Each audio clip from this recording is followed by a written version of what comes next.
Welcome to morning మన్నా. నేటి వాక్య దర్శనం కొరకు కీర్తన గ్రంథం 19వ సంకీర్తన 9వ చరణం. యెహోవా యందైన భయము పవిత్రమైనది, అది నిత్యము నిలుచును. యెహోవా న్యాయ విధులు సత్యమైనవి, అవి కేవలము న్యాయమైనవి.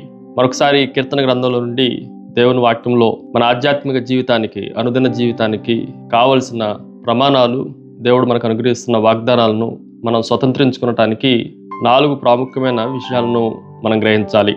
మొట్టమొదటిది, ఇట్ ఈజ్ ఏ హోలీనెస్, పవిత్రత, పరిశుద్ధత. యెహోవా యందైన భయము పవిత్రమైనది. దేవుని యందు మనం కలిగి ఉన్న భయము మనల్ని పరిశుద్ధతలోనికి, పవిత్రతలోనికి నడిపిస్తూ ఉంటుంది.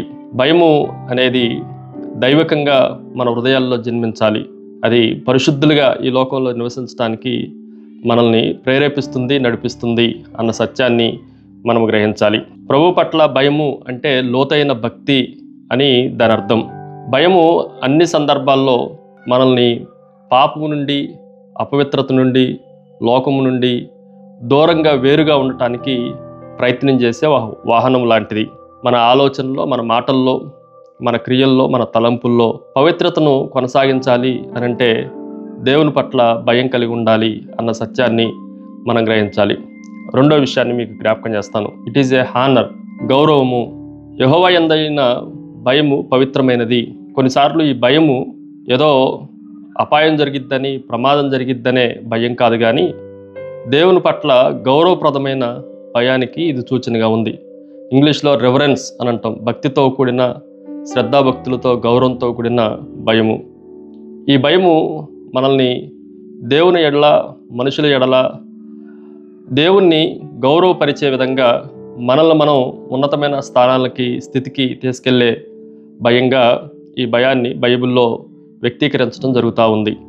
దేవుని పట్ల గౌరవప్రదమైన భయం మనల్ని ఉన్నతమైన స్థానాలకి నడిపించిద్ది, అనేకమైన ఆశీర్వాదాలను తీసుకొని వస్తుంది. ఉదాహరణకి పోతీఫర్ ఇంట్లో యోసేపు ఆమె చేసే క్రియలకు దూరంగా ఉండి దేవునికి భయపడిన వాడుగా కనిపిస్తూ ఉన్నాడు. ఆ దేవుని పట్ల ఉన్న ఆ గౌరవప్రదమైన భయం యోసేపుని ఉన్నతమైన స్థలంలోనికి ప్రధానిగా చేయటానికి, దేవుని ఆశీర్వాదాలు పొందటానికి కారణమైంది. మూడో విషయాన్ని మీకు జ్ఞాపకం చేస్తాను. ఇట్ ఈజ్ ఏ హోప్, నిరీక్షణ, ఆశ. దేవుని భయం ఎలాంటిది అని మనం ఆలోచన చేస్తే 9వ వచనంలో అది నిత్యము నిలుచును. ఈ లోకంలో అన్నీ తాత్కాలికంగా కనిపిస్తూ ఉంటాయి. ఒకరోజు కనిపించవచ్చు, రెండో రోజు అవి ఎగిరిపోవచ్చు, కొన్నిసార్లు కాలక్రమేణా అవి మరుగైపోవచ్చు. కానీ దేవుని వాక్యము నిత్యము నిలుచును. అంత మాత్రమే కాదు, దేవుని యందు మనం భయము కలిగి ఉండటం, అది కూడా నిత్యము నిలిచేది అన్న సత్యాన్ని మనం గ్రహించాలి. ఎవరైతే దేవుని యందు భయం కలిగి ఉంటారో వారి జీవితాల్లో దేవుడు అద్భుతమైన కార్యాలు నిత్యము జరిగించడానికి ఇష్టపడతా ఉన్నాడు. 4వ విషయాన్ని మీకు జ్ఞాపకం చేస్తాను. హానెస్టీ. అదే వచనంలో యెహోవా న్యాయ విధులు సత్యమైనవి, అవి కేవలము న్యాయమైనవి. దేవుని వాగ్దానాలు, దేవుని యందు మనం ఉంచినవన్నీ అవి ఎప్పుడు యథార్థంగా ఉంటాయి అన్న సత్యాన్ని మనం గ్రహించాలి. ప్రార్థన. సకల ఆశీర్వాదములకు కారణభూతుడవు తండ్రి, నీ భయం చేత మమ్మల్ని ఆశీర్వదించి మహిమ పొందమని యేసు నామమున అడిగి వేడుకొంచున్నాం తండ్రి.